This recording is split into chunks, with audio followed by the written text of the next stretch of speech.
Jangan pernah datang ke Selandia Baru atau ke Australia dengan tangan hampa. Punya keahlian spesifik yang bisa saya jual atau saya terapkan di Australia. Apa yang sebenarnya lebih diperlukan teman-teman ketika ingin hijrah ke Australia? Hal-hal ini akan saya lakukan andai saya dapat mengulang waktu kembali ke masa-masa di mana saya belum berangkat ke Selandia Baru maupun Australia.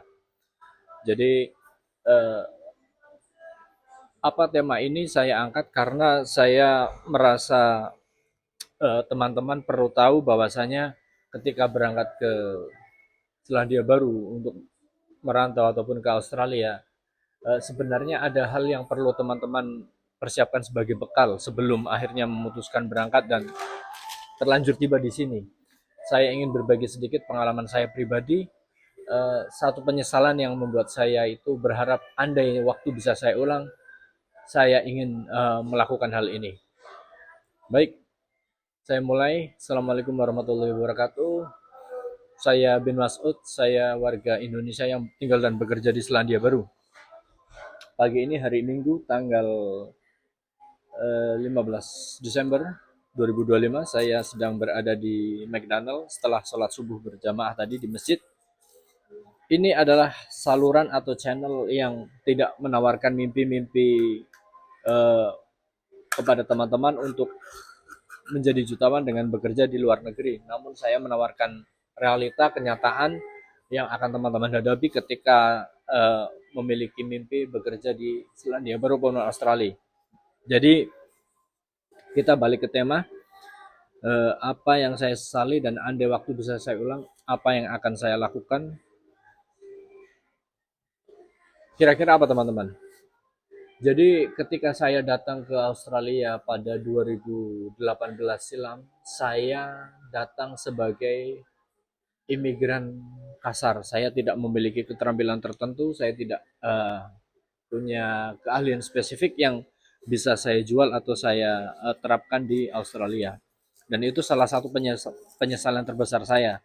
Memang kebetulan waktu itu saya sedang menikmati karier saya, kiprah saya di dunia jurnalisme yang membuat saya itu sebenarnya hanya 60% untuk hijrah ke Australia.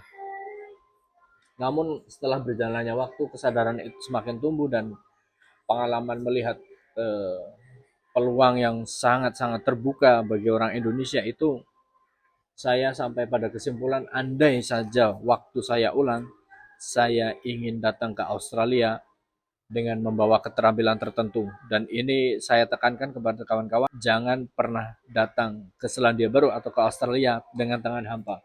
Teman-teman paling tidak menguasai satu keahlian yang diakui, yang bersertifikat, dan yang memiliki referensi untuk dijadikan teman-teman rujukan ketika melamar pekerjaan, bahwasanya ini ada mantan bos saya yang bersedia memberikan kesaksian bahwa saya pernah bekerja dan saya memiliki reputasi baik di keterampilan tersebut.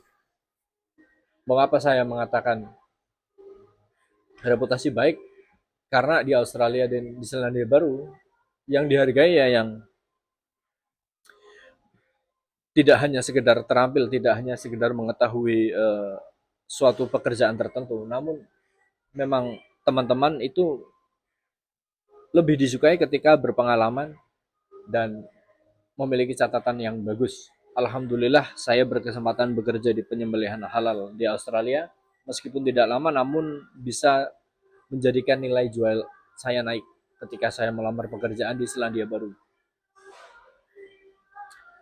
Jadi teman-teman, andai waktu bisa saya ulang, saya ingin kembali ke 2017 mungkin, yang merupakan spare waktu 1 tahun sebelum saya berangkat ke Australia waktu itu.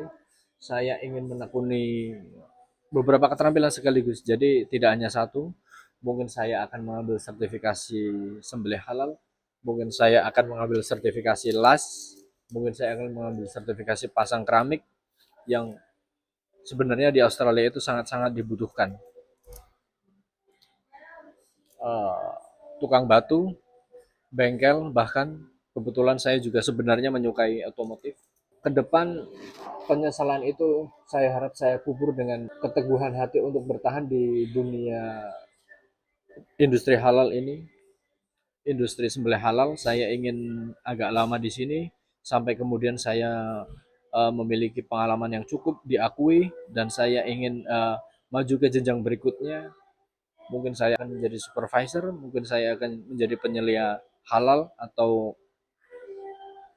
bekerja di MUI manapun, Indonesia, Malaysia, Selandia Baru, Australia. Saya punya harapan seperti itu karena saya yakin industri ini akan berkembang pesat di masa depan.